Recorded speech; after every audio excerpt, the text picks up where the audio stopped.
बिस्मिल्लाहिर्रहमानिर्रहीम। Amaze TV के प्यारे से नाजरीन को हम अपने चैनल में खुशामदीद कहते हैं। हम उम्मीद करते हैं कि आप खैरियत से होंगे। अस्सलामु अलैकुम मोहतरम नाजरीन। उर्दन के शुमाली सहरा में एक ऐसा दरख्त है जो गुज़िश्ता 1400 साल से आज भी हरा भरा है और इसके बारे में बताया जाता है कि इस दरख्त के नीचे नबी करीम सल्लल्लाहु अलैहि वसल्लम ने आराम फरमाया था और आप सल्लल्लाहु अलैहि वसल्लम ने जब इस दरख्त को इशारा किया तो वो दौड़ता हुआ आका करीम की तरफ आया। आज की इस वीडियो में हम आपको ये मुकम्मल वाक़या सुनाएंगे। इसके साथ इस दरख्त के मुतालिक भी तफसील से बताएंगे। आपसे गुजारिश है कि वीडियो को स्किप किए बगैर आखिर तक लाजमन देखिएगा और अगर आप हमारे चैनल पर नए हैं तो सबसे पहले हमारे चैनल को सब्सक्राइब कर लें। दोस्तों, ज़माने कदीम की बात है कि उस दरख्त के करीब ही एक गिरजा घर था जहाँ एक खानकाह में बहीरा नामी इंजील का एक बहुत बड़ा आलिम मुकीम था। इस इलाके में बहुत बड़ी कदरों मंजिलत से देखा जाता था। बहीरा एक गोशा नशीन शख्स था, अपनी खानकाह से बाहर नहीं निकलता था और शहर के लोगों से इसके रवाबित बिल्कुल नहीं थे। इसकी तहकीक थी कि इधर से नबी आखिरुज़्ज़मान सल्लल्लाहु अलैहि वसल्लम का गुजर होगा। चुनाचे वो यहाँ से आने जाने वाले हर काफिले को खिड़की से बगौर देखा करता, मगर उससे वो हस्ती न नजर आती जिसकी उसे तलाश थी। एक दिन ऐसा हुआ कि अरब से एक काफिला वहां आके रुका। बहीरा ने अपने खानकाह की खिड़की से एक हैरत अंगेज मंजर देखा। उसने देखा कि सामने दरख्त के नीचे एक 12 साला लड़का बैठा है। उठकर धूप में गया तो बादल का एक टुकड़ा उस पर साया फिगन हो गया। साल हा साल की तहकीक और उसके इल्म के मुताबिक उसे इसी दिन और इसी हस्ती का इंतजार था। वो बड़ी तेजी से अपनी खानकाह से बाहर निकला और काफिले में घुस गया। काफिले के तमाम लोग अपने कामों में मसरूफ थे। बहीरा उन लोगों से मुखातिब हुआ, आप लोग खानकाह तशरीफ ले चलें, मेरी तरफ से आप तमाम लोगों की दावत है और खाने का एहतिमाम किया गया है। काफिले के तमाम लोग एक दूसरे का मुंह देखने लगे, गोया निगाहें एक दूसरे से पूछ रही थी कि हम लोग कई बार यहाँ आए, ठहरे और चले गए, लेकिन बहीरा ने कभी नहीं पूछा आज वो इतना मेहरबान क्यों हो रहा है। बहरहाल क्या करते, तमाम लोगों ने उसकी दावत कबूल की और बहीरा की रहनुमाई में उसकी खानकाह की तरफ रवाना हो गए। बहीरा ने सबका पुरतपाक खैर मकदम किया और बोला, भाइयों, मैं चाहता हूं कि आज तुम सब मेरे साथ खाना खाओ और तुम में से कोई भी न रह जाए। दोस्तों, बहीरा की बात सुनकर अहले काफिला बोले, हम तो सब आ गए हैं। हाँ, एक छोटा लड़का भी हमारे साथ था जिसे हम वहीं दरख्त के नीचे छोड़ आए हैं। बहीरा ने कहा, नहीं नहीं, लड़का है तो क्या हुआ, उसको भी बुलाओ, वो भी हमारे साथ यहीं खाना खाएगा। इसकी सबसे हैरानगी और बढ़ गई कि एक तो ये खिलाफे मामूल दावत और इस पर भी ये इसरार कि कोई रह ना जाए। चुनाचे उन्होंने पूछा, बहीरा बात क्या है, आज आपने हमारी दावत की है, इससे पहले तो कभी ना करते थे। बहीरा ने कहा कि आप लोग मेहमान हैं, हमारे पड़ोस में आकर ठहरे हैं, हम पर आपका हक है, हमें इसका ख्याल करना चाहिए। मैंने चाहा कि आप लोगों की कुछ खातिर तवाज़ो की जाए, और क्या बात हो सकती है। लोगों ने कहा कि बाखुदा जरूर कोई बात है। चुनाचे बहीरा ने एक शख्स को हजरत अबू तालिब के डेरे पे भेजा जो वहां जाकर नबी करीम सल्लल्लाहु अलैहि वसल्लम को साथ लेकर आया। बहीरा और तमाम मेहमान बैठे आप सल्लल्लाहु अलैहि वसल्लम का इंतजार कर रहे थे।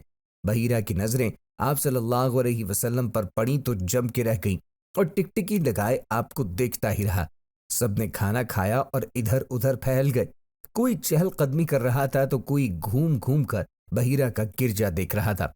उस वक्त बहीरा आप सल्लल्लाहु अलैहि वसल्लम के पास आया और बोला, बेटा, तुम्हें लात व उज़्ज़ा की कसम जो कुछ पूछूं बतला देना। आप सल्लल्लाहु अलैहि वसल्लम ने फरमाया, लात व उज़्ज़ा की कसम न दीजिए। बहीरा ने कहा कि अच्छा, खुदा की कसम जो कुछ पूछूं सब बतला देना। आप सल्लल्लाहु अलैहि वसल्लम ने फरमाया, पूछिए क्या पूछते हैं। बहीरा आप सल्लल्लाहु अलैहि वसल्लम से आप ही के बारे में मुख्तलिफ सवाल करने लगा। कुछ मिजाज और तबीयत का हाल पूछा, कुछ इखलाक व आदात के बारे में दरियाफ्त किया और आप सल्लल्लाहु अलैहि वसल्लम उसके हर सवाल का जवाब देते रहे। इतने में आप सल्लल्लाहु अलैहि वसल्लम के चचा हजरत अबू तालिब आपको लेने आ गए। बहीरा ने पूछा, ये लड़का तुम्हारा कौन होता है। जनाब अबू तालिब ने कहा, ये मेरा बेटा है। बहीरा बोला, ये कैसे हो सकता है, मेरे इल्म के मुताबिक ये तुम्हारा बेटा नहीं हो सकता। इस लड़के का बाप जिंदा हो, ये हो ही नहीं सकता। हजरत अबू तालिब ने आप सल्लल्लाहु अलैहि वसल्लम के बारे में बहीरा की मालूमात देखी तो दंग रह गए। बोले, हाँ, ये मेरा भतीजा है। तो बहीरा ने कहा, और इसका बाप। ابو طالب بولے ابھی یہ ماں کے پیٹ میں ہی تھا کہ اس کے باپ کا انتقال ہو گیا۔ بحیرہ بولا تم نے سچ کہا، تمہارا یہ بھتیجا ایک عظیم انسان ہوگا۔ اور آپ صلی اللہ علیہ وآلہ وسلم کا ہاتھ پکڑ کر بآواز بلند کہنے لگا، یہ سرکار دو عالم ہیں، یہ رب العالمین کے رسول ہیں، اللہ نے انہیں رحمت للعالمین بنا کر مبعوث فرمایا ہے۔ اہل قافلہ بحیرہ کی یہ باتیں سن کر حیرت و تعجب میں ڈوب گئے۔ قافلے میں سے ایک قریشی رئیس نے پوچھا، اے محترم بزرگ، آپ کو یہ بات معلوم کیسے ہوئی؟ بحیرہ نے جواب دیا کہ جب آپ لوگ آ رہے تھے تو میں دیکھ رہا تھا کہ تمام درخت اور پتے ان کے سامنے سجدہ کر رہے تھے اور ایک بدلی ان پر سایہ کیے ہوئے تھی، اور جب قافلہ اس درخت کے نیچے براجبان ہوا تو حضرت محمد صلی اللہ علیہ وآلہ وسلم اس جگہ تھے جہاں اس درخت کا سایہ ختم ہوا، تو اس درخت نے فوراً جھک کر آپ صلی اللہ علیہ وسلم کے سر اقدس پہ سایہ کر دیا۔ یہ خصوصیت صرف انبیاء کرام کو حاصل ہوتی ہے، اس کے علاوہ میں انہیں مہر نبوت سے بھی پہچان سکتا ہوں جو ان کے دونوں کندھوں کے درمیان ہوگی۔ ضیافت سے فارغ ہو کر بحیرہ نے ابو طالب سے درخواست کی کہ تم اپنے بھتیجے کو واپس لے جاؤ۔ خدا کی قسم جس حد تک میں نے انہیں پہچان لیا ہے، اگر رومی یعنی یہودی انہیں دیکھیں گے تو علامات نبوت اور معجزات کی مدد سے انہیں پہچان کر ان کی جان کے پیچھے پڑ جائیں گے۔ کیوں؟ حضرت ابو طالب حضور نبی کریم صلی اللہ علیہ وآلہ وسلم کو لے کر قافلے کے ہمراہ مکہ مکرمہ واپس آ گئے۔ سبحان اللہ۔ دوستوں، حضرت عبداللہ بن عمر رضی اللہ عنہما نے فرمایا کہ ہم لوگ رسول اللہ کے ساتھ ایک سفر میں تھے، ایک اعرابی بھی آقا کریم کے پاس آیا۔ اس اعرابی نے سوال کیا، آپ صلی اللہ علیہ وآلہ وسلم نے اس کو اسلام کی دعوت دی۔ اس اعرابی نے سوال کیا کہ کیا آپ کی نبوت پر کوئی گواہ ہے؟ آپ صلی اللہ علیہ وسلم نے ارشاد فرمایا کہ ہاں، یہ درخت جو میدان کے کنارے پر ہے میری نبوت کی گواہی دے گا۔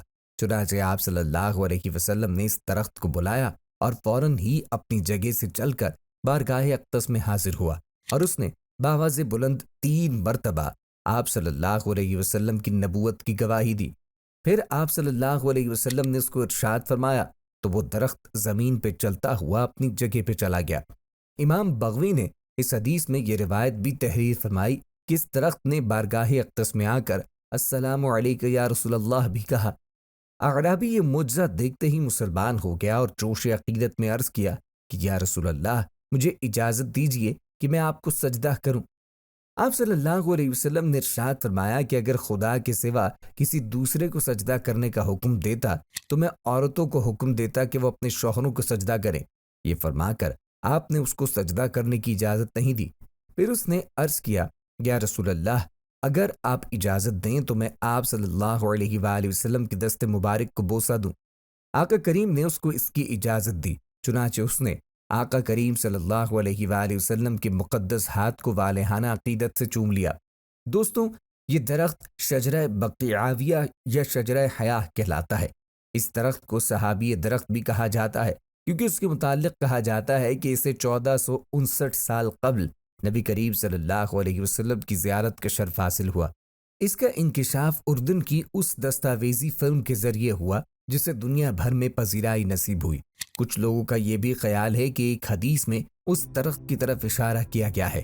وہ حدیث ترمذی شریف کی ہے جس میں ابو موسیٰ اشعری سے روایت ہے کہ رسول اللہ صلی اللہ علیہ وسلم اس وقت 12 سال کے تھے جب انہوں نے ابو طالب کے ساتھ شام کے سفر میں شریک ہونے کی خواہش ظاہر کی اور جس کا احترام کیا گیا۔ تجارت کی غرض سے شام جانے والے اس قافلے نے بیت المقدس کے قریب بصرہ کے مقام پر قیام کیا اور راستے میں موجود ایک گھنے درخت کے سائے میں کچھ وقت گزارا۔ یہ درخت اردن کے علاقے صفوی کی ایک بستی بقعاویہ میں موجود ہے۔